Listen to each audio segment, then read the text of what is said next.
और शुरुआत करेंगे भद्रवाह से मिल रही बड़ी खबर के साथ, जहां चिराला रेंज में जंगल की अवैध कटाई जारी है। इस बात का पता चला है पुलिस की कार्रवाई के बाद, इस बात का पता चला है पुलिस को यहां दर्जनों हरे पेड़ कटे हुए मिले हैं। साथ ही पुलिस ने 70 टिम्बर भी यहां पर जब्त किए हैं। इस मामले में ठाठरी थाने में प्राथमिकी दर्ज की गई है, लेकिन वन विभाग ने अभी तक इसका संज्ञान नहीं लिया है। तो भद्रवाह से इस वक्त की बड़ी खबर आपको बता रहे हैं, जहां चिराला रेंज में जंगलों की अवैध कटाई की जा रही है। पुलिस की कार्रवाई में इस बात का खुलासा हुआ है, कई दर्जनों यहां हरे पेड़ कटे हुए मिले हैं। साथ ही पुलिस ने 70 टिम्बर भी यहां पर जब्त किए हैं। इस मामले में ठाठरी थाने में प्रारंभिक जो कार्रवाई है वो शुरू कर दी गई है, प्राथमिकी इसमें दर्ज कर ली गई है। लेकिन वन विभाग के ऊपर बड़े सवालिया निशान खड़े हो रहे हैं। वन विभाग को इसका कोई अंदेशा नहीं और अभी तक वन विभाग ने इस पर कोई संज्ञान नहीं लिया है। चिराला रेंज में बेरोक टोक ये हरित पेड़ काटे जा रहे हैं। 70 के आसपास टिम्बर भी पुलिस ने जब्त किए हैं। ठाठरी थाने में मामला दर्ज कर लिया गया है, छानबीन पूरे मामले की जारी है। लेकिन इस पर बड़ा सवाल कि वन विभाग को अभी तक इसकी सूचना नहीं है, वन विभाग ने अभी तक इस पर संज्ञान नहीं लिया है।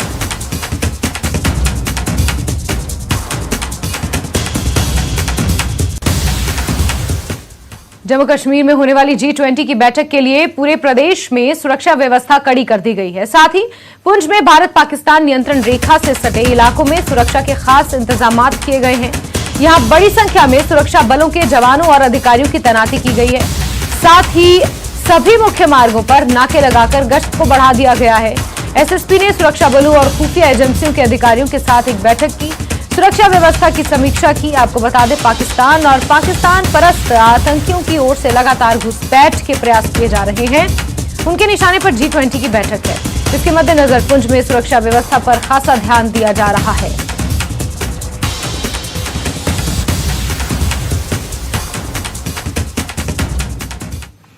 G20 बैठक से पहले घाटी में सुरक्षा कड़ी कर दी गई है। डल झील के आसपास मरीन कमांडो की तैनाती हुई है।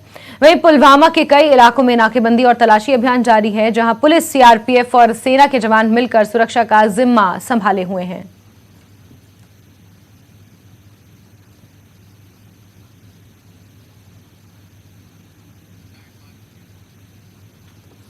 कॉमन यूनिवर्सिटी टेस्ट को लेकर जम्मू कश्मीर में छात्र छात्राएं परेशान हैं और अब परीक्षा केंद्रों को लेकर उनका विरोध भी शुरू हो गया है। दरअसल कई छात्र छात्राओं का परीक्षा केंद्र जम्मू कश्मीर के बाहर दिख रहा है और इन छात्र छात्राओं की मांग है कि परीक्षा केंद्र कश्मीर में ही हो। इसे लेकर इन छात्र छात्राओं ने बुधवार से ही प्रदर्शन भी शुरू कर दिया है। पूरी करो, हमारी मांगे पूरी करो। We want justice. We want justice. We want justice. Baramulla police ने एंटी नेशनल एक्टिविटीज में शामिल 3 लोगों को गिरफ्तार किया है। इन तीनों के नाम तौसीफ अहमद पर्रे निवासी अंदरगाम पट्टन, लच्छीपोरा उरी के निवासी गुलाम मोहम्मद लून उर्फ गुल्ला और सिंहपोरा पट्टन के निवासी शहजाद अहमद मलिक उर्फ शाद पोंज हैं। इन सभी को सेंट्रल जेल कोट बलवाल जम्मू में रखा गया है। आपको बता दें कि तीनों आरोपियों के खिलाफ कई मामले दर्ज हैं, लेकिन इनके बावजूद ये सभी एंटी नेशनल एक्टिविटीज में संलिप्त थे।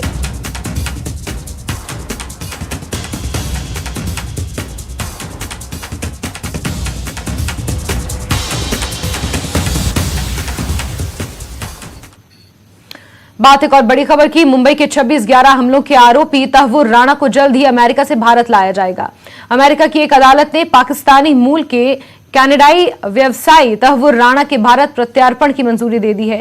भारतीय अधिकारियों ने तहव्वुर राणा के मुंबई आतंकी हमले में शामिल होने की बात कही थी। इन आरोपों के जरिए मांग थी कि इसे भारत भेजा जाए।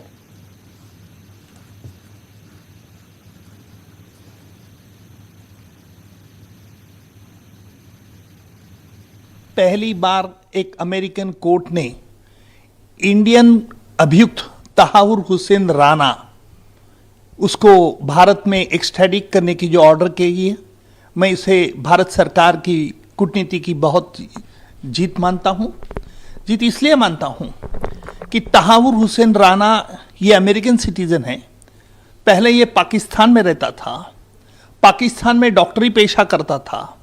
आर्मी में भी पाकिस्तान डॉक्टर के पास उस मरीज को इलाज करता था। और तहावुर हुसैन राणा के बारे में जो भी हमने कोर्ट में भारत सरकार ने सबूत के, उसका पूरा आधार जो डेविड हेडली, जिसके बंबई के आतंकवादी में 26/11 के आतंकवादी है, उसमें जिसके खिलाफ हम ट्रायल चला रहे हैं, और उसमें मुंबई कोर्ट में डेविड हेडली की गवाही मैंने माफी का गवाह करके ली। डेविड हेडली ने हमें कुछ ऐसा अपने सबूत एविडेंस में ऐसा सेंसिटिव रिविलेशन दिया है कि जिसके आधार पर यह स्पष्ट हो चुका है कि तहावुर हुसैन राणा भी एक साजिश करता है, क्योंकि तहावुर हुसैन राणा और डेविड हेडली की दोस्ती ये पूरी तरह से ऑन रिकॉर्ड आ गई है। डेविड हेडली ने अपने गवाही में बंबई कोर्ट में यह बता दिया है कि 26/11 जो बंबई में हमला हुआ उसके पहले वो कैसे आया था। तहावुर हुसैन राणा ने अपना इमिग्रेशन का ऑफिस का नाम बंबई में किस प्रकार का स्थापित करने के लिए कहा था, और तहावुर हुसैन की राणा के कंपनी में डेविड हेडली काम करता था। और डेविड हेडली ने फिर कोई ऐसे डॉक्यूमेंट्री एविडेंस हमें कोर्ट में पेश किए जिसके आधार पर आज हम कह सकते हैं कि डेविड हेडली का कनेक्शन 26/11 का आतंकवादी का हमला ये पूरी तरह से पाकिस्तान का लश्करी तोयबा, पाकिस्तान के कुछ आर्मी ऑफिसर और लश्कर तोयबा के ऑपरेटिव्स में जो ईमेल करेस्पॉन्डेंस हुआ वो भी डेविड हेडली ने कोर्ट में पेश किया। इससे यह बात साफ हो चुकी है कि तहावुर हुसैन राणा भी एक 26/11 में एक साजिश करता है। और मुझे खुशी इस बात की है कि अमेरिकन कोर्ट ने भारत के पूरे जो सबूत दिए गए थे उस पर विश्वास रखा और उसको एक्सट्रेडिशन के ऑर्डर पास कर। आगे बढ़ेंगे। अगर आप हिंदुस्तान की ऊंचे पहाड़ों पर बर्फीली वादियों के बीच लॉन्ग ड्राइव पर जाना चाहते हैं तो तैयार हो जाइए, क्योंकि 6 महीने बाद लेह मनाली हाईवे फिर से खुल गया है। हालांकि सामरिक दृष्टिकोण से महत्वपूर्ण इस हाईवे को अभी सिर्फ स्थानीय लोगों के लिए ही खोला गया है, लेकिन जल्द ही सैलानी भी इस पर सफर का आनंद ले पाएंगे।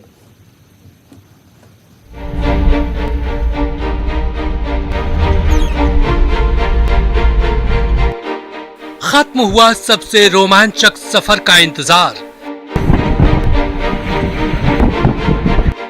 सबसे दुर्गम घाटी में यात्रा के लिए हो जाएं तैयार। खुल गया 485 किलोमीटर लंबा लेह मनाली हाईवे।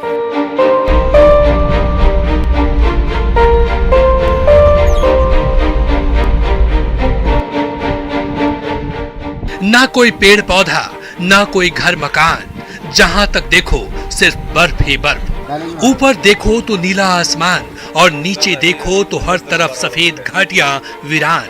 ये दुनिया की सबसे ऊंची सड़कों में से एक लेह मनाली हाईवे है।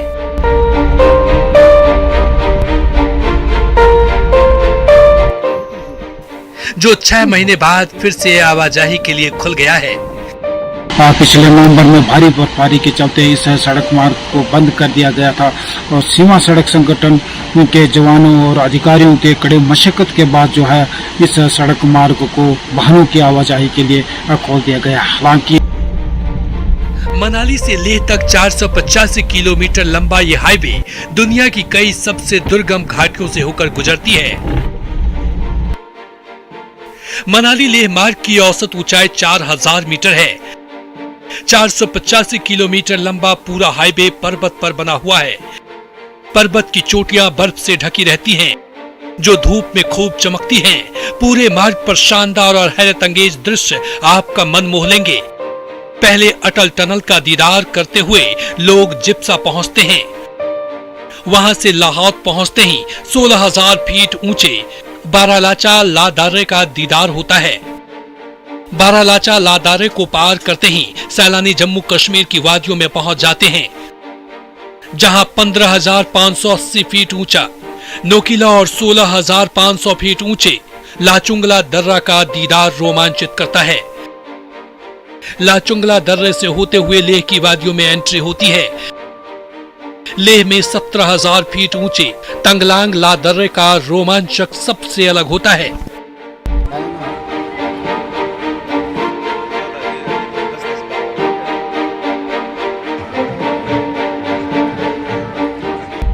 ये हाईवे कई जगह ठंडी बर्फीली जलधाराओं से होकर गुजरता है जो ग्लेशियरों से आती है और उनका बहाव बहुत तेज होता है। हाईवे पर कहीं कोई डिवाइडर भी नहीं है। बर्फबारी के चलते ये हाईवे साल में 6 महीने बंद रहता है। बर्फबारी खत्म होते ही तो सीमा सड़क संगठन की तरफ से कड़ी मशक्कत के बाद हर साल बर्फ हटाकर फिर से सड़क को चालू किया जाता है। इस बार नवंबर महीने में बंद हुई सड़क से 25 मार्च तक ही बर्फ हटाने का काम पूरा हो चुका था, लेकिन उसके बाद लगातार कई बार हुई बर्फबारी के चलते अब जाकर इस सड़क पर आवाजाही शुरू हो पाई है। हालांकि सैलानियों को थोड़ा और इंतजार करना पड़ सकता है, क्योंकि अभी सड़क सिर्फ स्थानीय लोगों और सेना की आवाजाही के लिए खोला गया है। वाहन हैं उनकी जो है आवाजाही जो है शुरू कर दी गई है। हालांकि जो है सैलानियों की वाहनों की आवाजाही के लिए कुछ समय और लग सकता है। मौसम को देखते जो है सीमा सड़क संगठन और जिला प्रशासन इसकी पूरी परिस्थिति को देखते हुए जो है जल्द ही इस पर कोई फैसला ले सकती है। न्यूज़ 18 हिमाचल के लिए लाहौल स्पीति से प्रेमलाल। और खबरों का सिलसिला जारी है, लेकिन वक्त एक छोटे से ब्रेक का।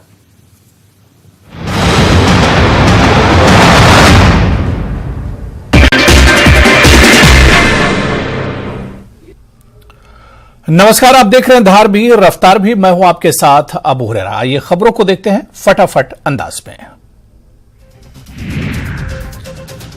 कुपवाड़ा के नादिजब कलारूस में आग की वारदात, 2 घर आए आग की चपेट में। सेना और फायर ब्रिगेड ने चलाया बचाव अभियान, स्थानीय लोगों ने भी की मदद। जम्मू में मिनी कश्मीर में उमड़े सैलानी, मंदिरों के शहर में स्वर्ग का एहसास, सैलानियों के लिए भदरवा बना खास। कठुआ के सरहदी इलाकों में लकड़ी तस्करों के हौसले बुलंद, तस्करों के खिलाफ कार्रवाई करते हुए राजबाग पुलिस और वन विभाग की टीम ने पहाड़पुर इलाके में लकड़ी से लदे 2 ट्रैक्टर ट्रॉली जब्त की।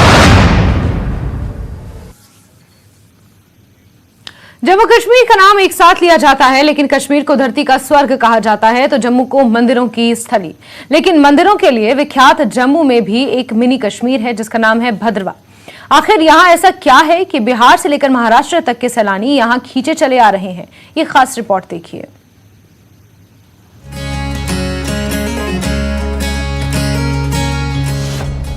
जम्मू के मिनी कश्मीर में उमड़े सैलानी,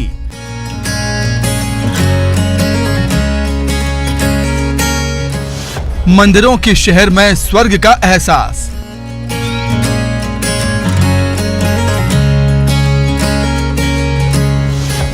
सैलानियों के लिए भद्रवाह बना खास। देवदार के घने जंगल, बर्फ से लकदक पहाड़ और जर्रे जर्रे में गुलमर्ग सा एहसास। ये कश्मीर का गुलमर्ग नहीं, बल्कि गुलमर्ग से करीब 283 किलोमीटर दूर जम्मू के डोडा जिले के भद्रवाह का नजारा है। भद्रवाह शहर से 35 किलोमीटर दूर भद्रवाह पठानकोट हाईवे के किनारे जम्मू के इस मिनी कश्मीर को देखने के लिए सैलानी दूर दूर से खिंचे चले आ रहे हैं।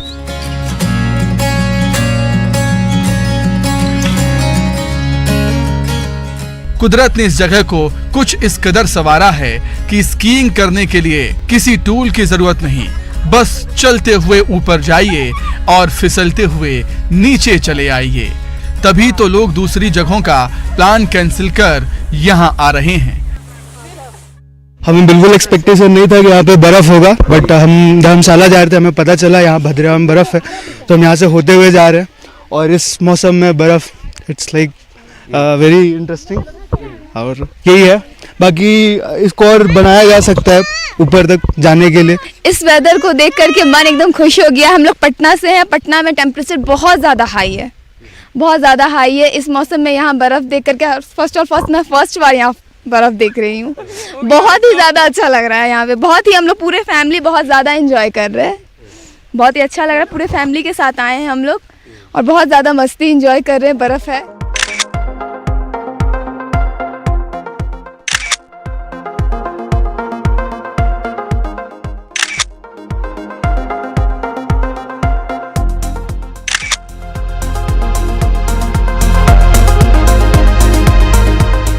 इस जगह के हाईवे किनारे होने का फायदा ये है कि बस नीचे अपनी गाड़ी लगाइए और तुरंत ऊपर चढ़ जाइए, जी भर के मस्ती कीजिए और हर एंगल से फोटो खींचिए या खिंचवाइए।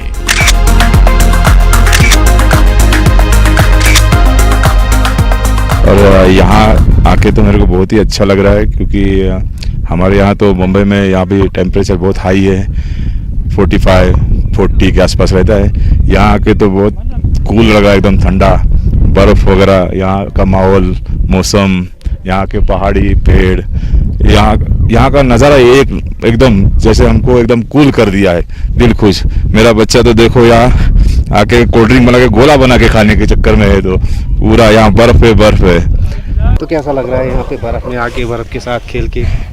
अच्छा लग रहा है बहुत। तो फिर से वापस आना चाहोगे यहाँ? यस। क्या क्या खेला आज आपने बर्फ के साथ? हमने गोला बनाया था और कोल्ड ड्रिंक लाया था, बस। इस खूबसूरत डेस्टिनेशन की खास बात यह भी है कि यहाँ आपको लजीज नाश्ते और चाय के साथ मिट्टी देसी चूल्हे पर बना गर्मा गर्म देसी खाना भी मिल जाएगा। सैलानियों की बढ़ती संख्या यहाँ बेरोजगारों के लिए वरदान साबित हो रही है, जिसके लिए वो केंद्र सरकार और खासकर पीएम मोदी का आभार जताते सुनाई देते हैं। थी जिसकी कोई कहने की हद नहीं थी। हम लोग अपना जो है जमीनें बेचने पर मजबूर हो गए थे, तो ये मोदी जी की बहुत बहुत मेहरबानी मैं कहूँ, जिनकी वजह से इस वक्त हमारा भद्रवाह जो है ये एक्सपोज हुआ, और जिसकी वजह से यहाँ पर इस वक्त जो है हमारा टूरिस्ट, ये जो भाई लोग हमारे यहाँ पर आ रहे हैं, और हमारी जो बेरोजगारी है इसमें थोड़ी सी कहीं ना कहीं लग रहा है कि इसमें कमी महसूस हो रही है। तो मैं मोदी जी का शुक्रिया अदा करता हूँ कि जिनकी वजह से हमारे भद्रवाह जो इस वक्त जो भद्रवाह का नाम जो हाईलाइट हो रहा है, और यहाँ पर टूरिस्ट आ रहे हैं, और हमारी भी बेरोजगारी जो है दूर हो रही है।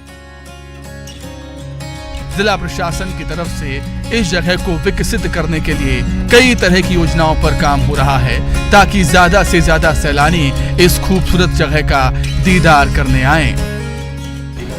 एक्टिविटीज को लेके हमने आज यहाँ के जो स्टेक होल्डर्स हैं उनसे बात की, जिसमें हम एडवेंचर, जिसमें हम यहाँ की नेचर को प्रमोट करेंगे, लोगों को बताएंगे कि वो यहाँ आके बैठें, यहाँ के कल्चर को, यहाँ के खाने को, यहाँ की सुंदरता को। भद्रवाह सैलानियों की पसंद इसलिए भी माना जा रहा है क्योंकि यहाँ अभी जो कुछ है वो पूरी तरह कुदरती है। वज़ीर-ए-आज़म की हिदायत पर शोबा सयाहत को मिशन मोड पर फरोग देने का असर सयाहों का इन दूर दराज पर कुदरती खूबसूरती से मालामाल इलाकों तक रसाई और इसके नतीजतन मकामी बाशिंदों को मिल रही इक्तसादी फायदे से वाज़ह तौर दिख रहा है। न्यूज़ 18 JKLH के लिए बदरक के छतरगला पास से मैं सायर हुसैन। आगे बढ़ेंगे। G20 बैठक से पहले श्रीनगर छावनी में तब्दील हो गया है। श्रीनगर में सख्त सिक्योरिटी के बंदोबस्त किए गए हैं। लाल चौक में NSG कमांडो की तैनाती कर दी गई है। जगह जगह तलाशी अभियान जारी है। आपको ये बता दें कि 22 से 24 मई तक G20 सम्मेलन की बैठकें यहां पर होनी है, जिसके मद्देनजर NSG कमांडोज की तैनाती कर दी गई है। जगह जगह पर तलाशी अभियान लिए जा रहे हैं और श्रीनगर को छावनी में तब्दील कर दिया गया है। श्रीनगर में सख्त सिक्योरिटी कर दी गई है। लाल चौक में भी NSG कमांडो तैनात कर दिए गए हैं। जगह जगह की तलाशी ली जा रही है। हर नाके पर चेकिंग की जा रही है। शैलेंद्र हमारे सहयोगी ज्यादा जानकारियों के साथ फोन लाइन पर मौजूद है। शैलेंद्र, एक तरीके से श्रीनगर को छावनी में तब्दील कर दिया गया है और चप्पे चप्पे पर सिक्योरिटी को और ज्यादा टाइट कर दिया गया है। क्या अपडेट्स मिल पा रहे हैं सिक्योरिटी के हवाले से?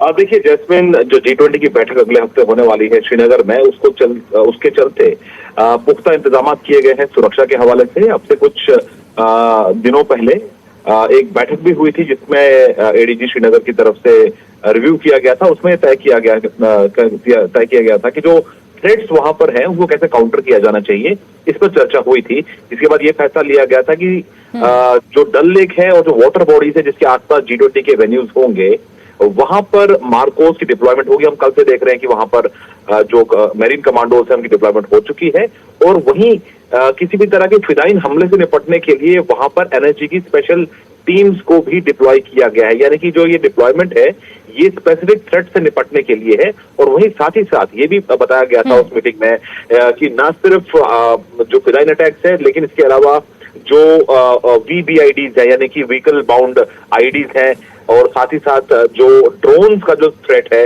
ग्रेनेड अटैक्स हैं, इनसे निपटने के लिए भी वहां पर सुरक्षा के पुख्ता इंतजाम हैं। इसी बीच एनएसजी की एक टीम वहां पर ड्रोन के जरिए अगर कोई हमला करने की साजिश होती है उससे निपटने के लिए भी स्पेशलाइज्ड एनएसजी की टीम वहां पर मौके पर मौजूद है। तो कुल मिला के कहा जा सकता है कि आने वाले G20 समिट के लिए वहां पर पुख्ता सुरक्षा के इंतजाम हैं, लेकिन ये भी ध्यान रखा जा रहा है कि पब्लिक को कोई इनकन्वीनियंस ना हो, क्योंकि ये टूरिस्ट सीजन है, टूरिज्म के लिए भी ये सही मौका है और वहां पर बड़ी तादाद में टूरिस्ट इस वक्त मौजूद है जम्मू कश्मीर में, तो उनको भी कोई परेशानी ना हो, इसलिए तमाम एहतियात भी बरते जा रहे हैं और उनकी सुविधा का भी ध्यान रखा जा रहा है। लेकिन ये जरूर है कि G20 को स्मूथली और सेफली ये समिट वहां पर हो आए, इसके लिए तमाम इंतजाम किए गए।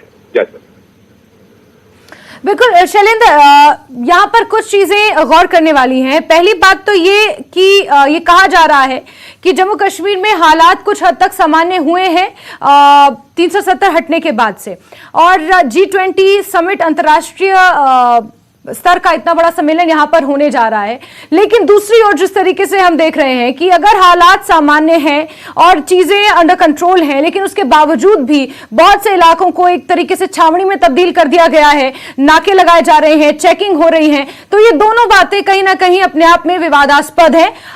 बीच में जो कॉमन पॉइंट है वो जाहिर सी बात है कि टेररिज्म और जिस तरीके से इन्फिल्ट्रेशन हुई है कुछ आतंकियों के बीते कुछ दिनों से, उन चैलेंजेस से निपटना जरूरी है। लेकिन फिर भी ये जो दो चीजें, जो दो तस्वीरें इस वक्त देखने को मिल रही हैं, वो कहीं ना कहीं अपने आप में कॉन्ट्राडिक्ट करती हैं।